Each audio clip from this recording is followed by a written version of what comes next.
ప్రభునందు నాకు అత్యంత ప్రియమైనటువంటి వాళ్ళారా, మన ప్రభువును రక్షకుడైనటువంటి యేసుక్రీస్తు వారి యొక్క శుభనామంలో మీ అందరికీ నా హృదయపూర్వకమైన శుభములు వందనములు తెలియజేస్తున్నాను.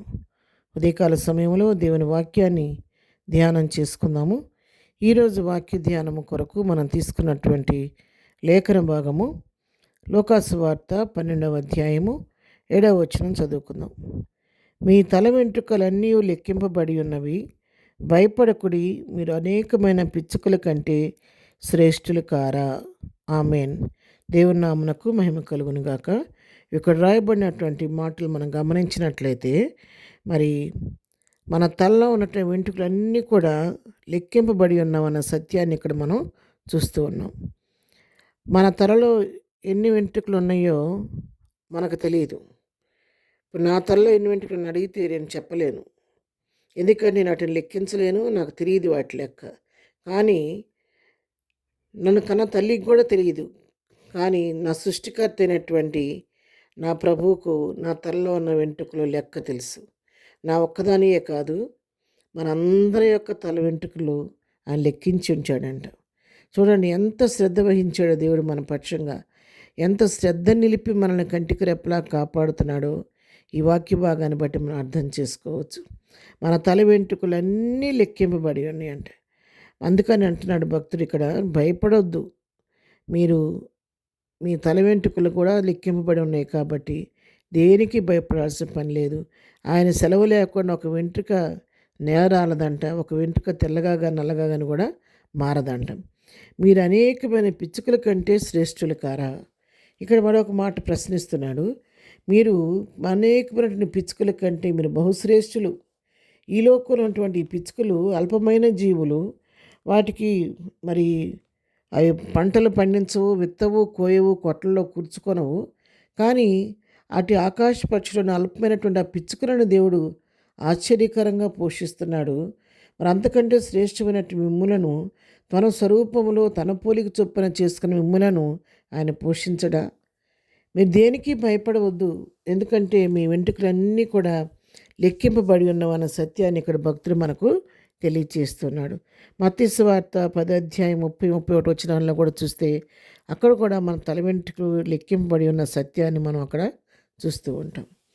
అంటే అంత భద్రత దేవుడు మనకు అనుగ్రహిస్తున్నాడు. ఆయన సెలవు లేకుండా మన జీవితాల్లో ఏమి సంభవించదండి.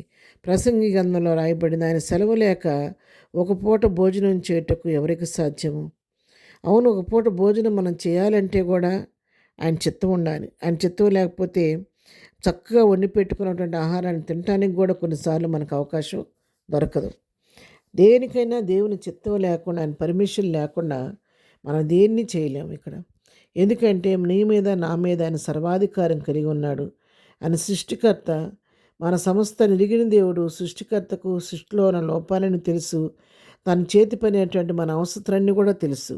మనకి ఏ సమయంలో ఏమి ఇవ్వాలో, ఏ సమయంలో ఇస్తే అది మనకు మేలుకరంగా ఉంటుందో మరి ఆయనకి తెలుసు. కొన్నిసార్లు మనం కొన్ని విషయాల కొరకు ప్రార్థిస్తూ ఉంటాము, వెంటనే మనం అడిగింది ఆ టైంకి రాదు.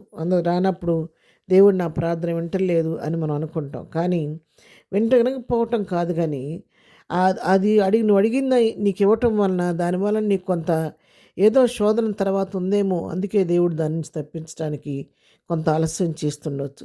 చిన్నబిడ్డలు కత్తిరితో ఆడుకుంటామంటే పెద్దవాళ్ళు మనం ఇస్తామా? ఇవ్వము. బ్లేడ్ తీసుకుని ఆడుతుంటే మనం ఊరుకుంటామా? ఎందుకు? వాళ్ళ మీద ప్రేమ లేక కాదు, కానీ తెలిసి తెలియని వయసులో ఆ బ్లేడ్తోనో కత్తిరితోనో వారు ఏదన్నా గాయం చేసుకున్న భయంతోనే, వారి మీద ప్రేమతోనే ఇవ్వం, కానీ కోపంతో ఇవ్వకుండా ఉన్నాం. అలాగే ఈ ఉదయకాల సమయంలో దేవుని వాక్యం మనతో సూటిగా మాట్లాడుతుంది.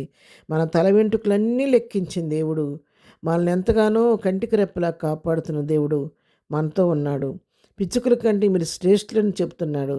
ఆయన మనకు తోడుగా ఉండి మన అవసరాన్ని తీరుస్తుండగా మనం దేనికి భయపడకుండా సమస్తమును చెడు శక్తి గల దేవునికి మన సమస్యలన్నీ అప్పగించి ప్రభువుని బట్టి ధైర్యం తెచ్చుకొని విశ్వాసయాత్రలో ముందుకు సాగిపోదాం. ప్రార్థన. ప్రేమగలిగిన తండ్రి, పరిశుద్ధుడా, నీ పాదములకు వందనాలు. ఉదయకాలం మాకు ఇచ్చినటువంటి మంచి లేఖన భాగాన్ని బట్టి నీకు వందనాలు. అవునయ్యా, మా సృష్టికర్తను నువ్వు మా తల వెంట్రుకలను లెక్కించావు కాబట్టి మీరు మాతో ఉంటే మాకు ఎలాంటి కీడు, అపాయం, శోధన, గండం సంభవించకుండా సంరక్షించే దేవుడు అయ్యా నీ కొందనాలు. నువ్వు మాతో ఉన్నందుకు నీ కొందనాలు, నీ హస్తలు మనం చెక్కున్నందుకు నీ కొందనాలు చెల్లించుకుంటున్నావు. నీ కాపుదలకే నీ కొందనాలు ప్రభా. ఈ దినం మేము చేయి పని పాటలు రాకపోకలు తోడుగా ఉండండి. ఈ దినం బర్త్డే మ్యారేజ్ చేసుకుని బిడ్డలను దీవించి ఆశీర్వదించండి. ప్రతి వారి పట్ల కృప విస్తరింప చేసి ప్రతి వారి అవసర నామంలో తీర్చమని యేసు నామములో ప్రార్థించడి పొందుకొని ఉన్నాము తండ్రి. ఆమెన్. ప్రభు కృప సదాకాలం మనందరికీ తోడైండి నడిపించును గాక. ఆమెన్.